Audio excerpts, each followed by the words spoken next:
Olá, sejam todos bem-vindos, que Deus abençoe você e a sua família.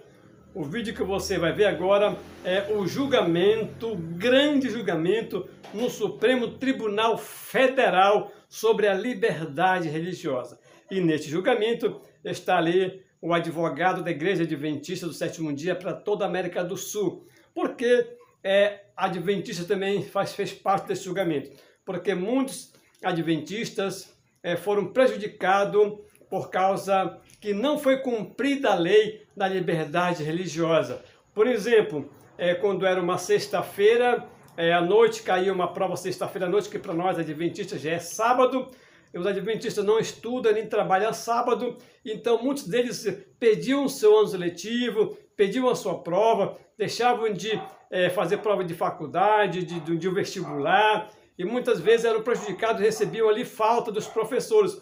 E muitas vezes, centenas de vezes, os advogados da Igreja Adventista tiveram que recorrer à justiça para que essas faltas não fossem, para que esses alunos não fossem prejudicados e essas faltas aí não fossem colocadas como faltas, porque existe essa lei da liberdade religiosa, que ninguém deve ser perseguido ou prejudicado por causa da sua crença religiosa. Então, o julgamento que você vai ver agora é o julgamento na íntegra completo do Supremo Tribunal Federal, onde faz parte também o advogado, onde vai estar fazendo parte também o advogado da Igreja Adventista do Sétimo Dia. Preste atenção neste vídeo, deixe o seu comentário, respeitosamente, e também, se você ainda não for inscrito, eu peço que, por favor, se inscreva. Não custa nada se inscrever. E se você já é inscrito, muito obrigado. Que Deus te abençoe. Então vamos ao vídeo deste grande julgamento.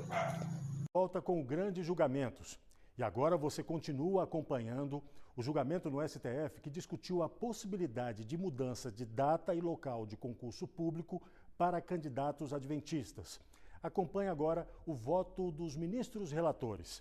Para o ministro Dias Toffoli, relator do recurso extraordinário 611874, o Estado deve assegurar a liberdade dos indivíduos de crerem que o sábado deva ser resguardado às atividades religiosas. No entanto, este grupo não tem o direito de exigir do Estado ou de particulares a modificação da forma de cumprimento de faculdades ou obrigações assumidas pelo próprio fiel para adequá-la à crença por ele professada.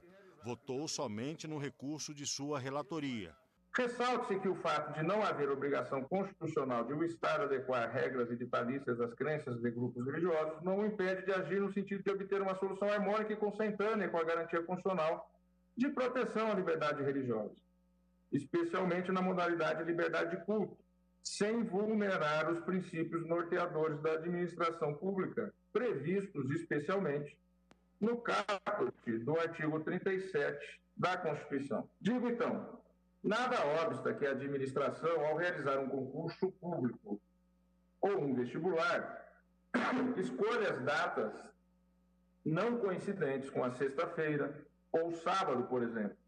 Todavia, a escolha cabe apenas à administração, pois somente ela saberá os custos reais da escolha para adequar o certame aos candidatos. Ou seja, com as devidas vênias daqueles que entendem de maneira diferente, não há, para mim, direito subjetivo à remarcação de prova com base na liberdade religiosa. Para o relator do recurso extraordinário com agravo 109.90.99, ministro Edson Fachin, a implementação de medidas que assegurem a liberdade religiosa é constitucional. Para ele dar alternativas a candidatos de certames, não se trata de privilégio, mas de permitir o exercício da liberdade de crença sem a interferência do Estado. Votou nos dois feitos. Concluo, portanto, senhor presidente, que o Estado, sustentando que o Estado deve proteger a diversidade em sua mais ampla dimensão, dentre as quais inclua a liberdade religiosa e o direito de culto. O limite ao exercício de tal direito está no próprio texto constitucional, como já referido, inciso 6º do artigo 5º. Ninguém deve, nessa medida, ser privado de seus direitos em razão de sua crença religiosa ou descrença religiosa. No dia 25 de novembro, o julgamento teve continuidade e o primeiro a votar foi o ministro Dias Toffoli, no recurso extraordinário com agravo 109.90.99, relatado pelo ministro Edson Fachin. Inicio este voto já pela apreciação da temática submetida à repercussão geral. Entendo oportuno reforçar as considerações feitas pelo ministro Luiz Edson Fachin ao inaugurar seu voto nos autos do RS 611.874 de minha relatoria, que está exatamente em julgamento conjunto com o presente feito, acerca de nossa concordância relativamente a várias premissas atinentes à liberdade religiosa e ao ativo papel do Estado na garantia dessa ordem de liberdade. Por essa razão, neste voto, em busca da concisão, tão importante ao colegiado quanto à pluralidade de ideias, externarei apenas as premissas de que parti no RS 611.874. Na análise daquele tema, de número 386, adotei os seguintes parâmetros de pensamento. Primeiro, a proteção às liberdades é preceito fundante do Estado de Direito. E a liberdade de crença religiosa, como uma das vertentes da liberdade de expressão, se exterioriza por meio da comunicação das ideias religiosas, tanto no ambiente privado quanto no público. O ministro Nunes Marques votou no mesmo sentido que Dias Toffoli. Para ele, segundo a Constituição Federal, a administração pública deve obedecer ao princípio da legalidade, que autoriza o Estado a agir apenas quando autorizado por lei e de acordo com ela. Frisou ainda que, na ausência de lei prevendo alternativas, a administração pública fica impossibilitada de agir. O princípio da legalidade, como a própria terminologia está a sugerir, impõe ao Estado a estrita observância do direito. Assim, ao Estado só é dado agir quando autorizado pela lei e de acordo com essa autorização. O próprio texto do artigo 5º, inciso 8 da Constituição Federal deixa claro que a prestação alternativa de obrigação legal a todos imposta deve ser fixada em lei e não por ato tipicamente administrativo. Em seu voto, o ministro Alexandre de Moraes destacou que o poder público tem a obrigação constitucional de garantir a plena liberdade religiosa, mas não pode ser subserviente com qualquer dogma ou princípio religioso que possa colocar em risco sua própria laicidade. Em ambos os casos, me parece absolutamente essencial e importante que essa ampla liberdade religiosa deve ser realizada e efetivada em sua dupla acepção. De um lado, a proteção ao indivíduo, a proteção às diversas confissões religiosas, proteção ao indivíduo e a essas confissões religiosas em relação a quaisquer intervenções ou mandamentos estatais. O Estado é separado da Igreja, mas o Estado não pode constranger as confissões religiosas. O ministro Luiz Roberto Barroso votou pela possibilidade da realização de etapas de concurso público em datas e horários diferentes aos previstos no edital do certame aos candidatos que tenham objeção por motivos religiosos. Sempre que existe um direito fundamental de um lado e um interesse coletivo de outro, se deve prima facie valorizar o direito fundamental. Uma das características dos direitos fundamentais é não depender da vontade da maioria. Concessões recíprocas é a chave da solução para a ponderação que nós estamos tratando aqui. A ministra Rosa Weber observou que nos casos concretos não feriria a igualdade de competição a possibilidade de o candidato realizar a prova física no dia seguinte, tampouco a compensação pela professora em estágio probatório das horas não trabalhadas às sextas-feiras. Entendo eu, no tocante à alegada inconstitucionalidade material, que o acórdão impugnado no recurso extraordinário 611.874, sob a relatoria do ministro Dias Toffoli, com a devida vênia, não violou o princípio da igualdade tampouco a natureza laica do Estado. Isso porque, para a resolução do caso concreto, há que analisar as particularidades, tais como definidas no acordo impugnado, quais sejam: os candidatos de Manaus realizariam a prova do concurso no domingo seguinte, fato que permitiria ao impetrante a realização do teste sem prejuízo da atividade administrativa. Segundo, o impetrante solicitou à administração com antecedência que possibilitasse o fazimento de sua prova de capacidade física no estado do Amazonas. A gente vai agora para um rápido intervalo, mas no próximo bloco você vai acompanhar os últimos votos e o desfecho desse julgamento. Não saia daí, a gente volta já.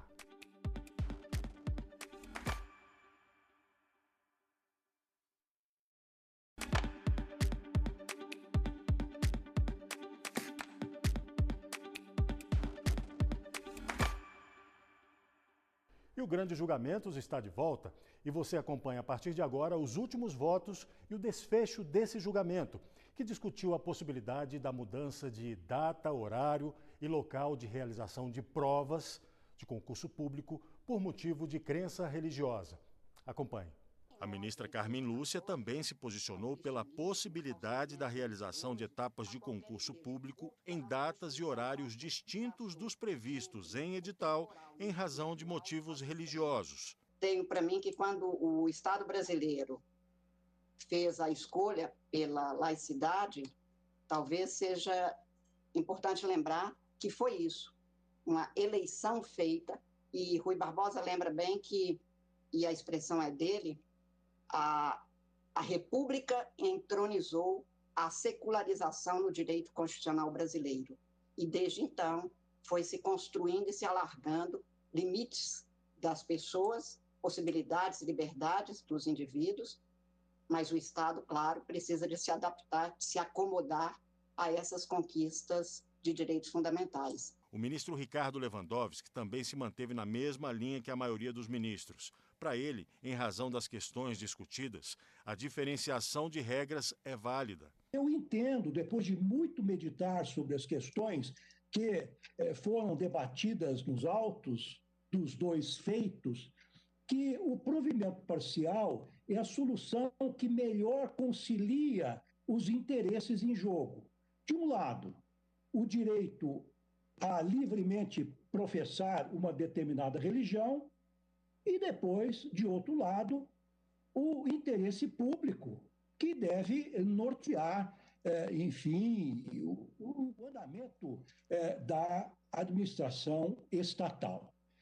Senhor presidente, em meu voto, eu principio, tal como fizeram os demais colegas, a salientar que o direito ou a liberdade de pensamento, de religião, de crença e de convicção está firmemente ancorada no artigo 5º, inciso 6º, 7º e 8º da nossa Constituição. No dia seguinte, 26 de novembro, o julgamento prosseguiu e o primeiro a votar foi o ministro Gilmar Mendes. Para ele, não é razoável a movimentação da máquina estatal para contemplar candidatos impossibilitados de realizar atividade em determinados horários da semana em razão de convicções pessoais. A administração não deve ficar à mercê de particularidades de cada um dos candidatos. Tal situação poderia, inclusive, conduzir à inviabilidade do concurso público e afetar o interesse de toda a coletividade.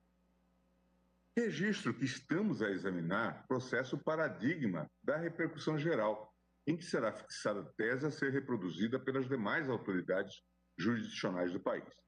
Eu lembro que a Lei de Introdução às Normas de Direito Brasileiro determina às autoridades judiciais um dever de análise consequencialista, a fim de ponderar sobre os efeitos práticos de suas decisões. Para o ministro Marco Aurélio, no caso do candidato, não houve ofensa ao princípio da isonomia nem ônus à administração pública. O tratamento foi igualitário, uma vez que ele apenas realizou a prova de esforço com os candidatos de outro estado e não pretendeu uma segunda chamada. Já no caso da professora, não há direito a ser reparado, pois ela não justificou à administração pública as ausências, causando encargos à administração. O que se tem no recurso extraordinário 611.874? Uma situação com peculiaridades próximas. Concurso para cargo no próprio Tribunal Regional Federal. E aí, certo candidato disse que não poderia fazer a prova de esforço no dia designado, ou seja, no sábado, e sinalizou a possibilidade de fazê-la no domingo, juntamente com os candidatos para o mesmo cargo situados no estado de Manaus, sem ônus para a administração pública. No segundo processo, a impetrante apresentou-se para fazer um concurso público, apresentou-se espontaneamente e logrou êxito nesse concurso público e assumiu o cargo de professor de Educação Básica 2, EJA. E ainda dentro do estágio probatório de 3 anos, foi instaurada a Comissão de Avaliação Especial de Desempenho do Servidor. E constatou-se que ela simplesmente faltara no período 90 vezes sem qualquer aviso. O último a votar foi o presidente da casa, o ministro Luiz Fux. A nossa posição na presidência, ela tem um lado extremamente ingrato. É que eu não tenho muita coisa a acrescentar, a não ser dizer que eu tenho um voto de 53 laudas, que, na verdade, se eu dissesse que eu leria, não seria um voto, seria uma ameaça. Então, na verdade, eu não tenho mais nada acrescentado que todos os senhores. Com relação ao recurso ordinário, pedido vênia aos ministros Dias Toffoli, Nunes Marques e Gilmar Mendes para negar provimento ao recurso da União, porque ela negou o exercício da liberdade religiosa. A liberdade religiosa tem uma composição. Se por força da liberdade religiosa eu não posso fazer alguma coisa, o poder público não aceita a minha objeção de consciência, evidentemente que está havendo uma violação à liberdade religiosa. Prevaleceu o entendimento de que a proteção judicial à liberdade religiosa prevista na Constituição Federal e a fixação de prestação ou critérios alternativos quando alegada escusa de consciência é necessária e obrigatória. Ficaram vencidos quanto às teses os ministros Dias Toffoli, Nunes Marques, Gilmar Mendes e Marco Aurélio. Ao final do julgamento, foram fixadas as seguintes teses de repercussão geral. No recurso extraordinário 611874, nos termos do artigo 5º, inciso 8º da Constituição Federal, é possível a realização de etapas de concurso público em datas e horários distintos dos previstos em edital por candidato que invoca a escusa de consciência por motivos de crença religiosa, desde que presente a razoabilidade da alteração, a preservação da igualdade entre todos os candidatos e que não acarrete ônus desproporcional à administração pública, que deverá decidir de maneira fundamentada. No recurso extraordinário com agravo 109.90.99, ficou assim. Nos termos do artigo 5º, inciso 8º da Constituição Federal, é possível a administração pública, inclusive durante o estágio probatório, estabelecer critérios alternativos para regular o exercício dos deveres funcionais inerentes aos cargos públicos, em face de servidores que invoquem escusa de consciência por motivo de crença religiosa, desde que presente a razoabilidade da alteração, não se caracterize o desvirtuamento no exercício de suas funções e não acarrete ônus desproporcional à administração pública, que deverá decidir de maneira fundamentada. E assim a gente encerra mais um Grande Julgamentos.